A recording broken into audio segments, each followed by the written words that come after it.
Hello. I had three important things I wanted to say, and I thought I'd write them down so I wouldn't forget them. And the three things turned into two because I can't remember the third one. Yeah, typical me. Hey, I am Cher, and I am a musician who has two small businesses to keep me going. I sell used and rare books, and I've done that for a long time. And I have a handmade business where I sew things like bags and stuff and make some jewelry and exciting things like that. Anyways, two things that aren't so important after I look at them. ABE, which is the major site that I sell books on, has just sent out an email saying they're offering a mailing service, which everyone else does, but I I can't remember what it's called. Should have looked it up, huh? Um, but I looked it up to see if it was an actual thing because it had such a weird name, and it apparently is used by Amazon, which makes sense because Amazon owns ABE. Used to be independent, but now it's owned by ABE, Amazon. Anyways, I don't know how useful that's going to be. I haven't checked in years, but when I checked like pirate ship and stuff, since most books you mail media rate, uh, they weren't any cheaper. So I will have to check again, I guess. Anyways, big news, ABE it now has a mailing service. Woohoo! They're catching up with the rest of the e-commerce sites. The other thing is I have suddenly started selling more books on eBay, and they seem to be going to foreign places. Now, I'm only signed up to sell domestically. There's my dog. But now they seem to have a international mail forwarding service. So I don't know if that's something new. Quit that. Sorry. Here's my dog. He's picking on me. Okay, so anyways, I've had such bad experience sending books to foreign countries through ABE because they always seem to get lost. Well, they don't always get lost. Every now and then they get lost. And who do you think pays? They take it out of my account. The $10 for the book and the $40 for the postage. Okay, excuse me. This has to stop. You sit down. Man, you try and get something done. Yeah, well, I didn't come up with the third thing. Today, I would like to tell you a story about baby me. Well, not baby, but young me as a book collector.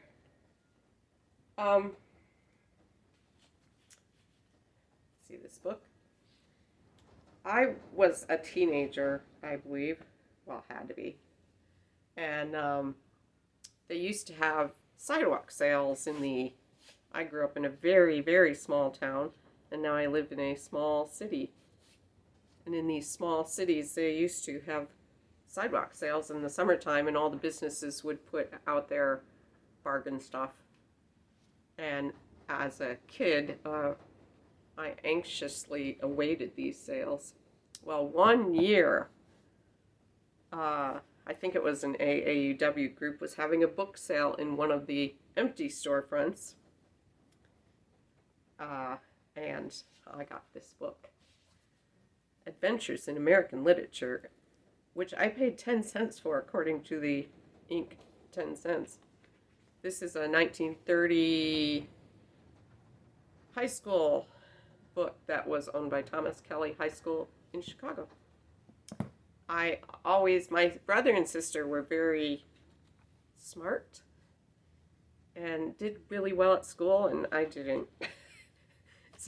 So I always kind of felt bad, so I was always I would buy like school books and read them.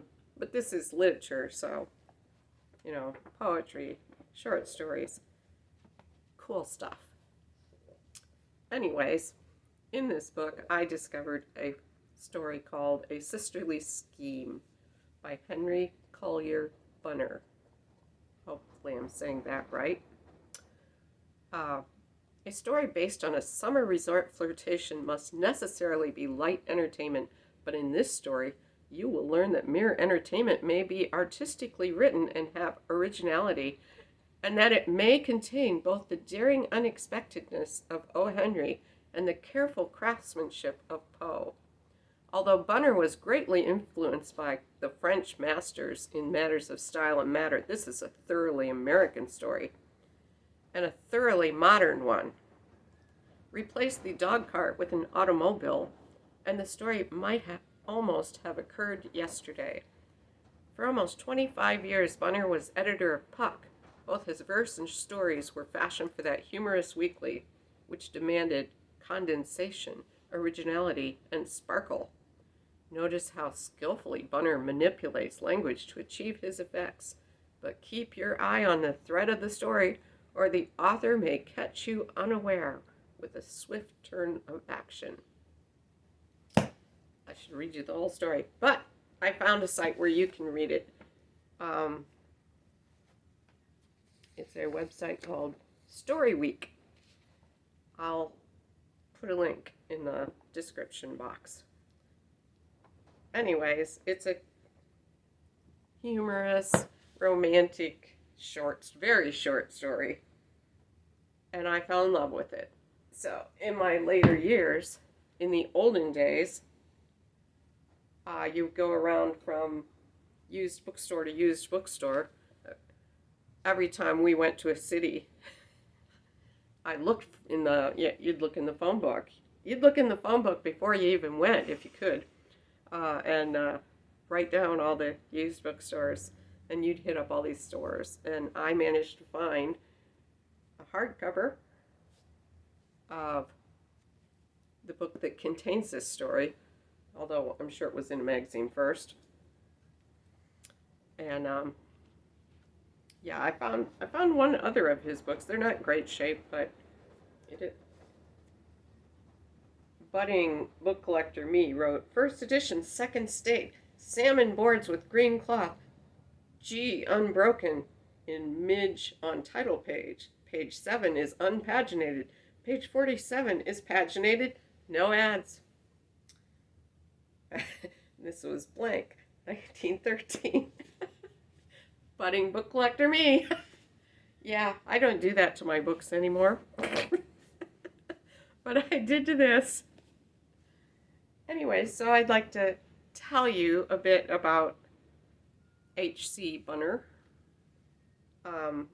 My extensive research, which involved finding some obituaries on the internet. Let me just pull my notes up a little closer. They are on a music stand. Don't want you to see that. Henry Collier Bunner was born in Oswego, New York, August 3rd, 1855. When he was 16, he was employed by an importing house, but it wasn't what he wanted to do. He wanted to be a writer. So in 1863, I'm sure that's wrong because he would have been 8 years old. Pretty sure it's 1873. I got this from 2 obituaries online, and then I double-checked with Wikipedia, which I know everyone doesn't think is a great source, but it was better than these obituaries. He would have been 18 years old in 1873. He resigned his clerkship and became a reporter with the New York Sun. The necessary night work in this position so seriously affected his eyes that in a few months he was obliged to discontinue his connection, and shortly after joined the staff of the Arcadian, a weekly literary magazine. Okay, according to Wikipedia, it's 1873. he would have been 18. He seems to have had a meteoric rise in his literary career. The Arcadian was discontinued 4 years later in 1877, and at once he obtained employment in the office of Puck, as we mentioned in that other book. He would have been 22. According to Wikipedia, he was assistant editor. According to Wikipedia, shortly after he was made editor-in-chief, but according to this obituary, which I found on Find a Grave, it was several years after he was made editor-in-chief. Now, if you look up Puck, they don't even list an editor before him. He's listed as the first editor. So, whatever. He was editor for a long time. It was Mr. Bunner's editoriability and line talent as writer which raised Puck to the high position and success it holds today. Today being 1896. He began to attract attention as a writer of verse and short stories sometime early in the 80s, when he's in his 20s. He achieved, yes, his humorous poems, verses, short stories began appearing places. He collaborated with someone named Brander Matthews. His story, Love in Old Clothes, was published in Century magazine in the very opening of his career. At once gave him a prominent place in current literature. Current meaning 1896. Thereafter, he was in nearly all the larger periodicals, including Harper's, Scribner's, and The Century. This is a very edited version of this. In 1886, he published his first novel, The Midge. The Midge, which didn't have a broken G in my book. A story of New York life. And in 1888, his Natural Selection appeared as a serial in Scribner's magazine. Yeah, then there's a list of his books and the authors he resembled. Okay, in 1888, in collaboration with Julian Magnus, he wrote a play called The Tower of Babel. Oh, okay, I've been listening to Deep Secret by Diana Wynne Jones, and they're British, and they pronounce it Babel. We pronounce it Babel, the Tower of Babel. Produced in Philadelphia, and later with W.J. Henderson, a comic opera called The Little Duke, which had a lengthy run at the New York Casino.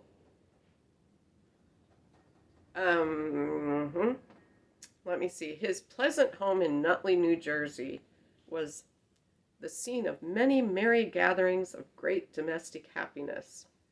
More on that later.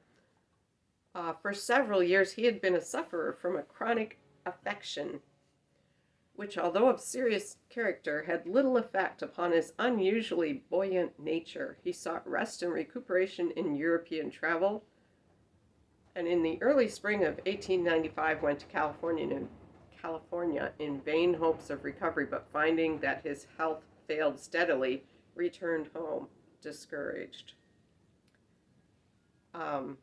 He died May 11th, 1896 in Nutley, New Jersey. Another obituary online says he died of tubercular consumption, which is tuberculosis, meaning that while he was having his merry gatherings and traveling buoyantly in Europe and California, he was spreading tuberculosis, although they didn't know that at the time. Anyways, his short story, this is from Wikipedia, his short story, Zenobia's Infidelity, was made into a movie in 1939, by Hal Roach Studios. It's called Zenobia, and it starred Harry Langdon and Oliver Hardy. And I will link the story in the description box. Yes, I will. I will do that. It's only going to be a few minutes. You can remember that long. Anyways, I think you'll enjoy it. It's light, romance, humor, very short. But maybe you'll like it as much as I did. Okay. And that ends our little talk on C Bunner, who is one of those obscure authors I like a lot. I've liked everything I read by him, but I haven't read a whole lot. Oh, the thumbnail. I swiped a picture of a sisterly scheme from ABE where a dealer actually has a copy of that book for sale. But it's $200, so not for me. Pretty cover though. Your song today, whether you like it or not, is called Lucy. And when the band does it, it's a fast punk song, and there might be some screaming involved. And I will attempt to do it as a acoustic song. So if you see me struggling to hold back and not yell, that's why.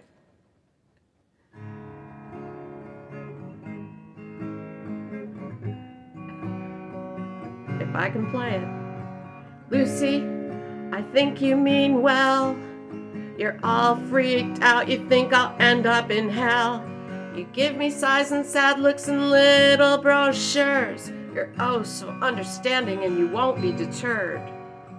You try to fill the void you think I'm feeling inside. What I feel doesn't matter at all. I'm your project, I'm the soul you want to save. I'm your savage in the jungle, roasting Christians on the flame. I'm your project, the soul you want to save. I'm the savage in the jungle, roasting Christians on the flame. But Lucy, Lucy, save your breath. Lucy, Lucy, save your breath. I don't suppose you meet people like me every day. It's a golden opportunity you don't want to waste. Want to make this world a better place. You want to be the one who guides me on my way. You try to fill the void you think I'm feeling inside. What I feel doesn't matter at all. I'm your project, I'm the soul you want to save. I'm the savage in the jungle, roasting Christians on the flame. I'm your project, the soul you want to save. I'm the savage in the jungle, roasting Christians on the flame. But Lucy, Lucy, save your breath. Lucy, Lucy, save your breath. Lucy, Lucy, save your breath. Thank you.